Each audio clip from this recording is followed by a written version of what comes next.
పచ్చ పచ్చని పంట సేన్లనట్ట నడుమ బొట్టు పెట్టినట్టు నా పల్లె ఉండేది. పొందిచ్చుకున్నట్టు బొడ్రాయితో పాటు పోషమ్మ గుడి పల్లె కందంగా ఉండేది. ఎంత దూరంగున్న ఎత్తైన మా ఊరి తాటి చెట్లే పల్లె ఉనికిని జాటేది. కొత్త మనుషులు గుర్తు పట్టేటట్టు చింత చెట్లు యాప చెట్లు ఇండ్ల ముందుండేది. అలకంగా ఏ పల్లెకెళ్ళిపోవాలన్నా అడ్డబాటలే ఉండెగదరా.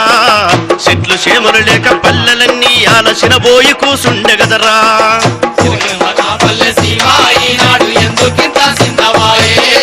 మా సాయిలు సైదులు బీరప్ప మల్లప్ప గొడ్లు గొర్రామేప గుట్టకు పోయేది. అడుగులు గుప్పేది కౌజులా కొట్టేది. ఎండ్రికాయల వట్టి కొన్లిరిసి తెచ్చేది. పల్లికాయే పాల మొక్కజొన్న కంకి పచ్చి సీతాపలక నిప్పులల్లా గాల్చి కూడుకు వీణ ఊదుకుంటాది. నీ సల్లన్ని చెలిమెల్ల నీళ్లు దాగచ్చేది.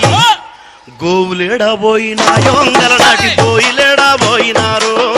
కోసి గొంగడి మాసి పాయన గోవులు కోతకానకు ఎల్లుడాయే. ఎటుగాని తీరయ్యినాదో నా పల్లె ఎటుగాని తీరయ్యినాదో. ఎనకటి కలదప్పినాదో నా పల్లె ఎటుగాని తీరయ్యినాదో. ఈనాడు ఎటుగాని తీరయ్యినాదో. ఈనాడు ఎటుగాని తీరయ్యి